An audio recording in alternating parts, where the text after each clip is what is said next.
Now at 5, KCU Joplin announces a program aimed at getting more doctors into rural areas. Plus, demolition gets underway on Joplin's old Freeman Hospital building, and President Trump announces a new trade deal while still facing questions about the Jeffrey Epstein probe. I'm Erica Brown with his pivot while railing against former President Obama. The 4 states' most watched news starts now. A report from the National Rural Health Association shows that physician shortages continue to grow. Now, local community colleges and universities are working together to make sure those in the 4 states get care they need. This is KOIM News at 5. I'm Dow Quick. Leaders from 8 area community colleges, MSSU, PSU, and Kansas City University Joplin launched the Rural Health Scholars Program this afternoon. The goal is to fast-track students from underserved areas into careers as doctors and dentists. We'll be starting by getting students enrolled in the Rural Health Scholars Program and seeing them start to accomplish their dreams of becoming a healthcare provider.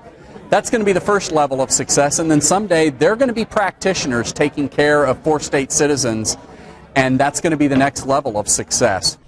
KCU Joplin officials say nearly 65% of primary care health professional shortages are in rural areas, and less than 12% of physicians practice there. Piece by piece, the old Freeman building in Joplin is officially coming down. Crews started the demolition today on the site at 20th and Sargent.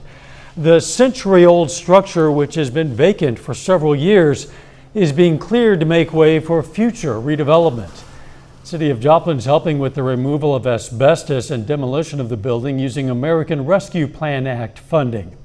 The site was privately owned but has been donated to the Economic Security Corporation, who plans to develop affordable housing on that property. A mission with a message has brought a Native American group to Miami, Oklahoma.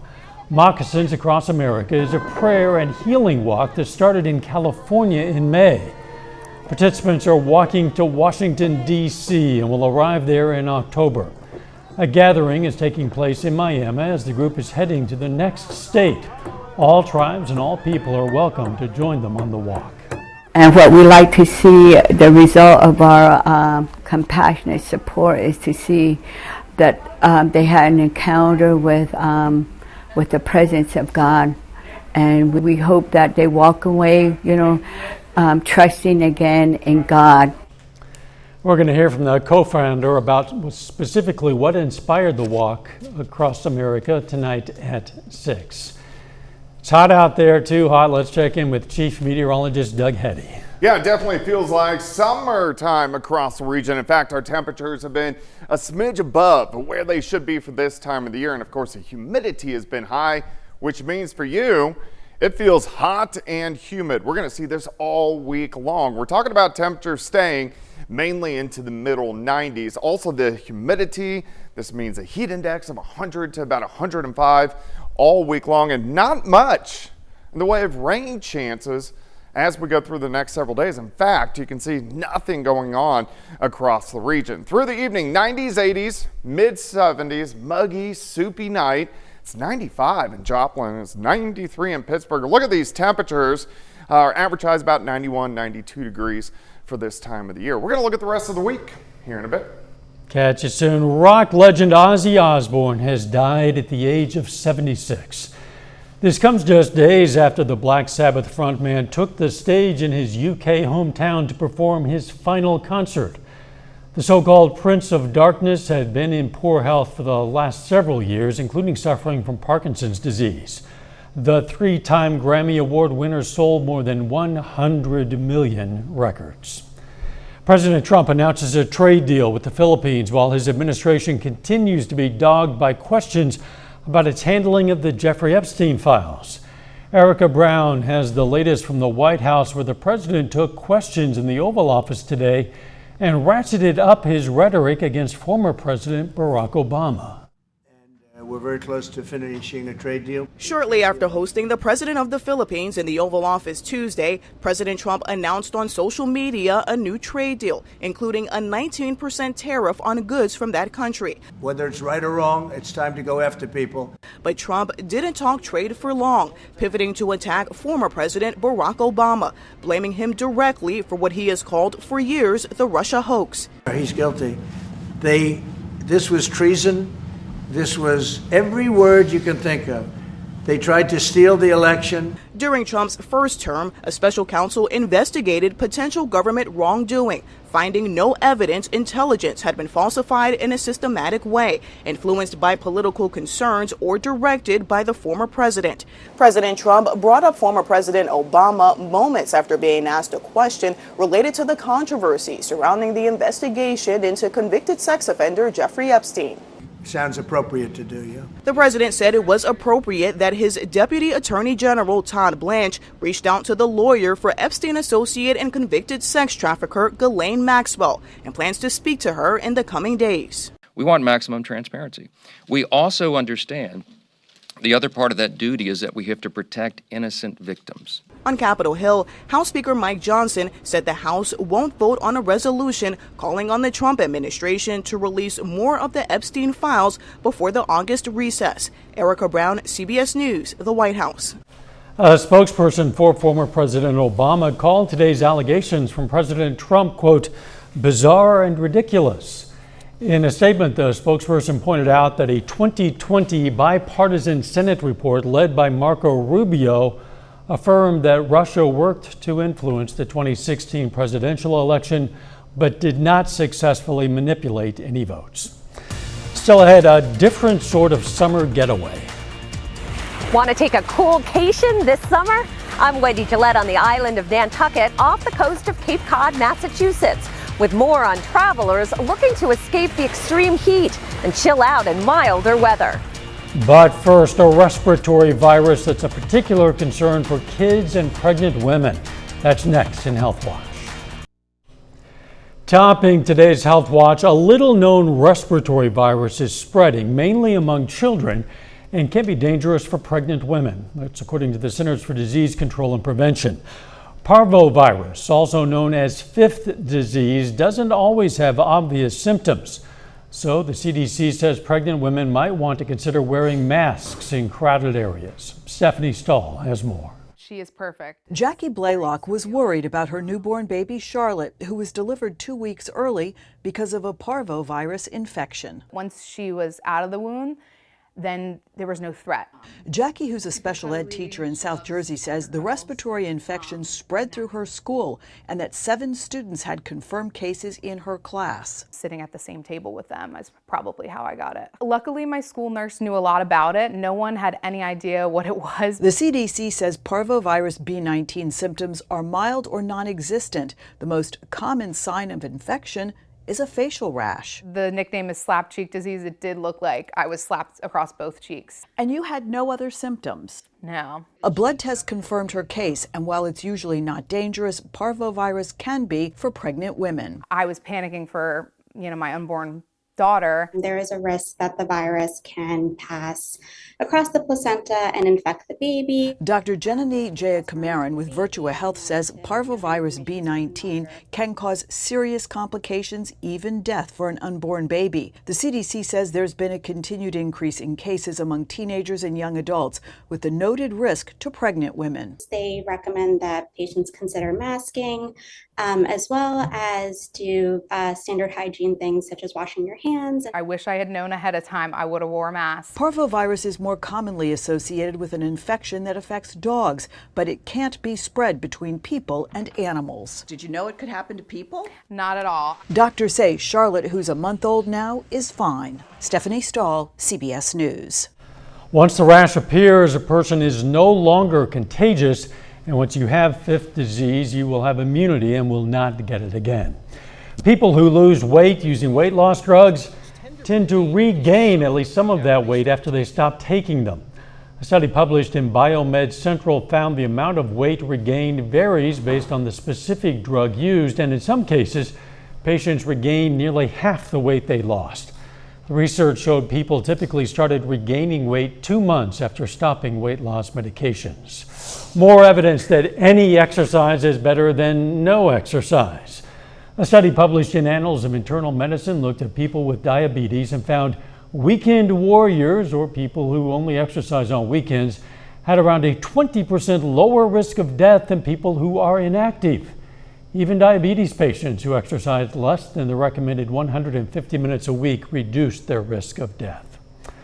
We've all heard laughter is the best medicine. Well, it turns out might be something to that. Studies show laughter is associated with a number of benefits and can positively affect the immune system, stress levels, heart health, pain, and mental health.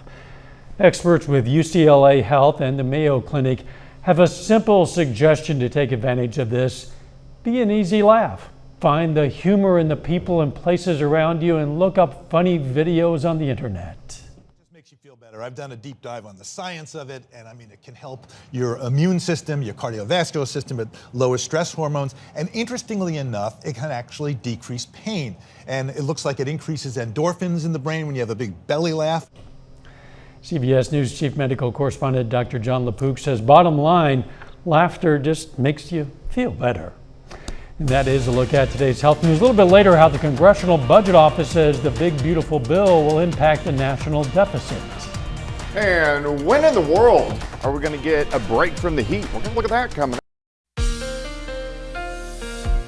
Well, it definitely turned out to be a hot and humid one once again for us today. And sadly, we're not going to get any relief anytime soon. Now, if we look back at last week, of course, we had on and off showers, mainly into the 80s, and then late in the week, we shot into the 90s.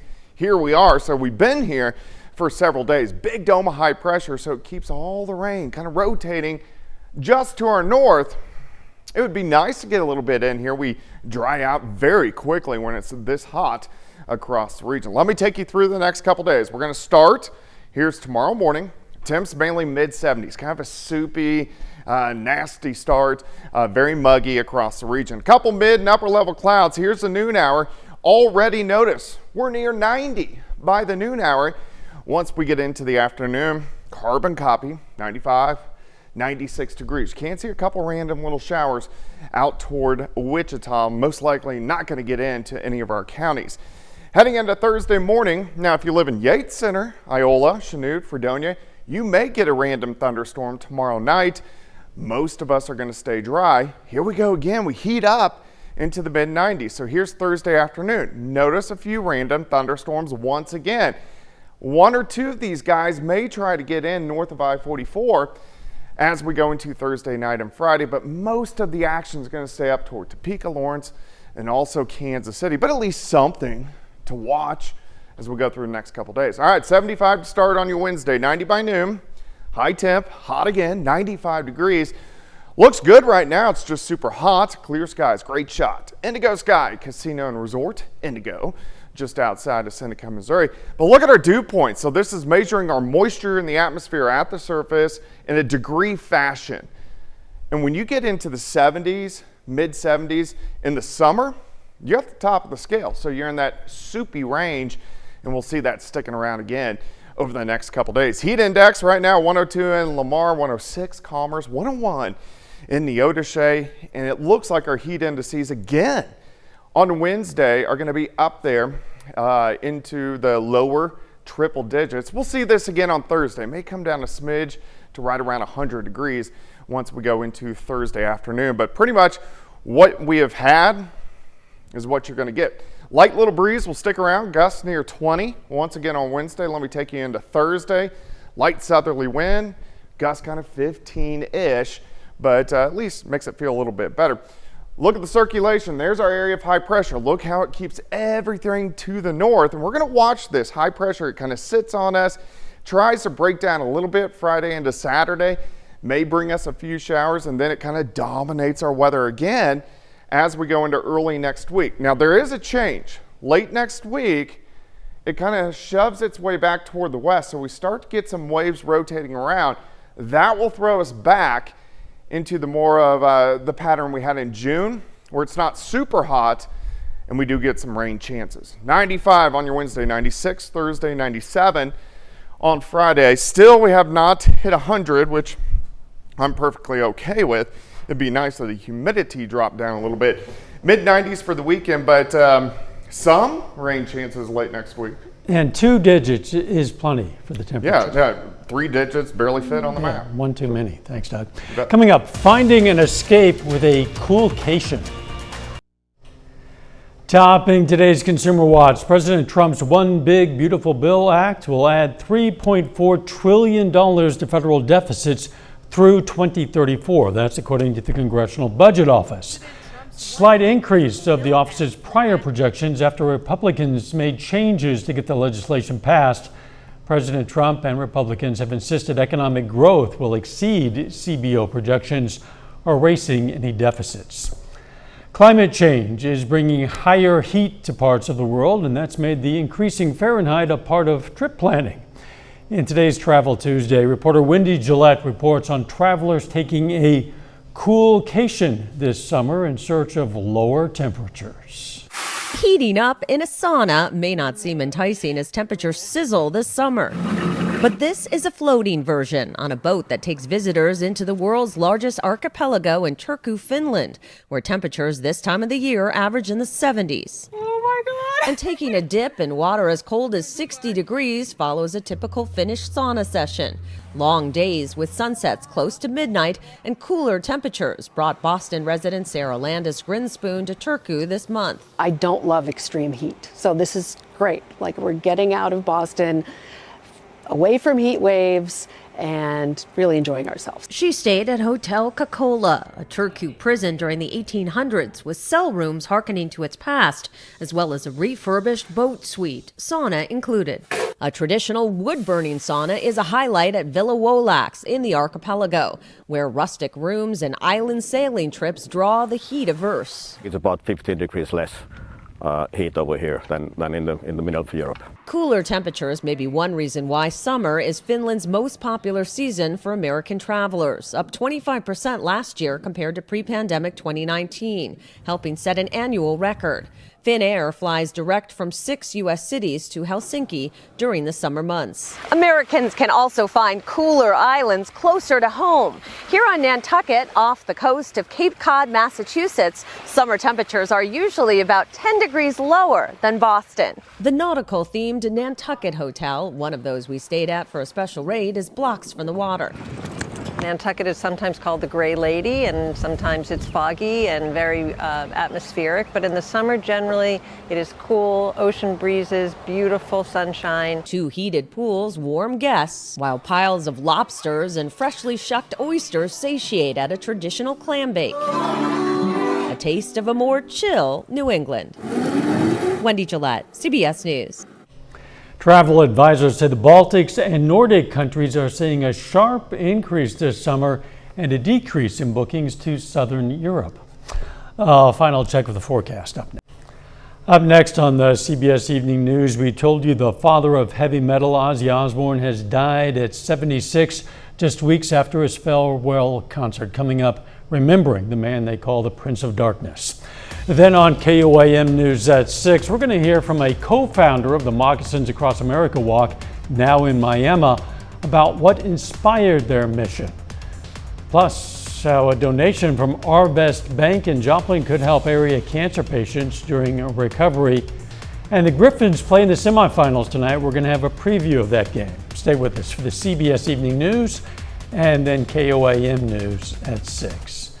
Well, the good news is the actual temperatures are going to stay in the double digits. Boy, It's plenty hot out there, Doug. It is. Unfortunately, the heat index, the way it feels to your skin, is in that 103 to 107 range. And we're going to stay there over the next few days. Look at our temps all the way through the weekend into the mid-90s. Maybe a random shower late next week, but not many chances until then. It's been a rainy early summer, and we're going to be wishing for rain here. It'll come back. Don't worry. Okay.